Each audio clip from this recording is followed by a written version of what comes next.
Hi hello കൂട്ടുകാരെ നമസ്കാരം. എൻ്റെ മറ്റൊരു വീഡിയോയിലേക്ക് സ്വാഗതം. അപ്പം ഞാൻ ഇന്ന് വന്നിട്ടുള്ളത് 2025 തുല്യതാ ഹിസ്റ്ററി എക്സാം പേപ്പറിൻ്റെ വീഡിയോ ആയിട്ടാണ്, അതായത് ക്വസ്റ്റ്യൻ ആൻഡ് ആൻസർ വീഡിയോ ആയിട്ടാണ്. അപ്പം എല്ലാവരും ഈ വീഡിയോ ഒന്ന് ലൈക്ക് ചെയ്യുക, അതുപോലെ തന്നെ സ്കിപ്പ് ചെയ്യാതിരിക്കുക. അപ്പം ഈ ഒരു വീഡിയോ നിങ്ങൾക്ക് ഉപയോഗപ്പെടുമെങ്കിൽ ഇതിനകത്ത് സൂപ്പർ താങ്ക്സ് സൂപ്പർ ചാറ്റ്സൊക്കെ അവൈലബിൾ ആണ്. അപ്പം അതൊക്കെ ഒന്ന് നിങ്ങളുടെ പരിഗണന അനുസരിച്ച് ചെയ്യാനായിട്ട് ആദ്യമേ ഓർമ്മപ്പെടുത്തുന്നു. അപ്പം ലൈക്ക് ചെയ്യാൻ മറക്കരുത് കേട്ടോ. വീഡിയോയിലേക്ക് പോകാം. ഫസ്റ്റ് ക്വസ്റ്റ്യൻ എന്ന് പറയുന്നത് എ കോളത്തിന് അനുയോജ്യമായവ ബിയിൽ നിന്ന് കണ്ടെത്തി പട്ടിക ക്രമപ്പെടുത്തുക. അപ്പം 1 മാർക്ക് വെച്ച് 4 മാർക്കിനാണ് കേട്ടോ ഇത് വരുന്നത്.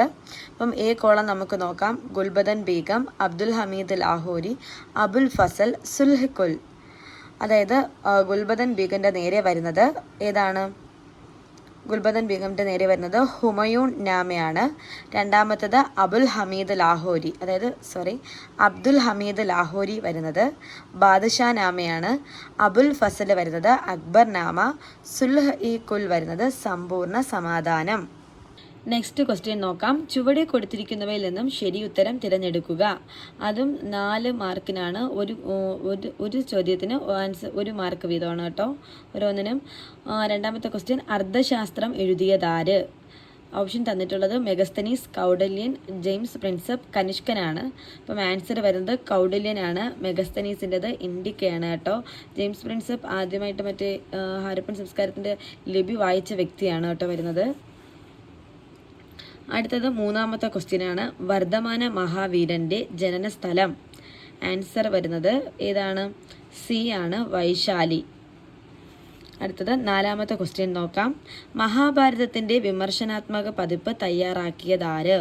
ഓപ്ഷൻ എ ആണ് വരുന്നത് വി.എസ്. സുക്താങ്കർ. ബി ലാൽ വരുന്നത് ഹസ്തിനപുരത്ത് ഉത്ഖനനം കണ്ടെത്തിയ പുരാവസ്തു ഗവേഷകനാണ് കേട്ടോ. അടുത്ത ക്വസ്റ്റ്യൻ നോക്കാം. 5ാമത്തെ ക്വസ്റ്റ്യൻ ബുദ്ധൻ്റെ ആദ്യ പ്രഭാഷണം നടന്ന സ്ഥലം. ആദ്യ പ്രഭാഷണം നടന്നത് സാരനാഥിലാണ്. ഈ പ്രഭാഷണം ധർമ്മചക്ര പ്രവർത്തനം എന്ന പേരിലാണ് അറിയപ്പെടുന്നത് കേട്ടോ. അതായത് ലുംബിനി ബുദ്ധൻ ജനിച്ച സ്ഥലമാണ് കേട്ടോ. അടുത്ത ക്വസ്റ്റ്യൻ 6ാമത്തത് ചുവടെ തന്നിട്ടുള്ളവയെ കാലഗണനാ ക്രമത്തിലാക്കുക. അതും 4 മാർക്കിനാണ് കേട്ടോ ഇനി അങ്ങോട്ട് തന്നിട്ടുള്ളത്. അതായത് പിന്നെ ആദ്യം നടന്നതിൻ്റെ അടിസ്ഥാനത്തിൽ ഏതാണ് വന്നിട്ടുള്ളത് ആ ഒരു കാലഗണനാ ക്രമത്തിൽ വേണം ഇത് എഴുതാൻ. അതായത് നമുക്ക് എഴുതിയിട്ട് വർഷം ബേസ് ചെയ്തോ അല്ലെങ്കിൽ ആ ഒരു വർഷം ബേസ് ചെയ്തിട്ടുള്ള കാര്യങ്ങൾ കറക്റ്റ് ഓർഡറിലെടുത്തും എഴുതാവുന്നതാണ് കേട്ടോ. അടുത്തത് 4 മാർക്കിന് വരുന്ന മറ്റൊരു ക്വസ്റ്റ്യനാണ്. തന്നിരിക്കുന്ന പ്രാചീന ഇന്ത്യയുടെ രൂപരേഖയിൽ ചുവടെ കൊടുത്തിരിക്കുന്ന സ്ഥലങ്ങൾ അടയാളപ്പെടുത്തുക. ഇതിൻ്റെ വീഡിയോ ഞാൻ 2ാമത് സെപ്പറേറ്റ് ചെയ്യുന്നതായിരിക്കും. അപ്പോൾ ഇതിൽ തന്നിട്ടുള്ളത് ഹരപ്പ, ധോളാവീര, കാളിബംഗൻ, ചാൻഹുദാരോ. അപ്പം ആ ഒരു മാപ്പിൻ്റെ വീഡിയോ നമുക്ക് സെപ്പറേറ്റ് ചെയ്യാം. അടുത്തത് 8 മാർക്കിനാണ്. ഓരോന്നിനും 2 മാർക്ക് വീതം, അങ്ങനെ 16 മാർക്കിന്.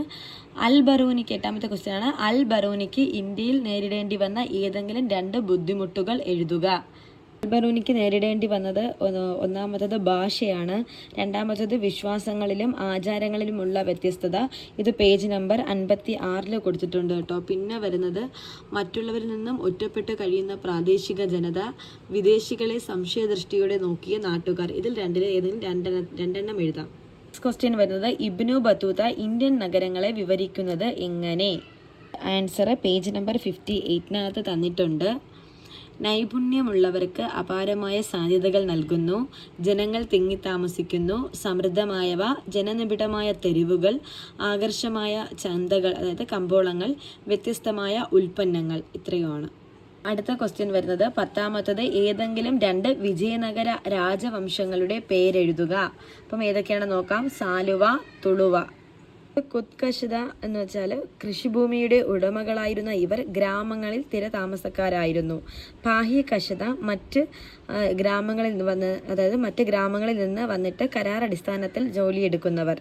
12ാമത്തെ ക്വസ്റ്റ്യൻ ഏതെങ്കിലും 2 മുഗൾ ഭരണാധികാരികളുടെ പേരെഴുതുക.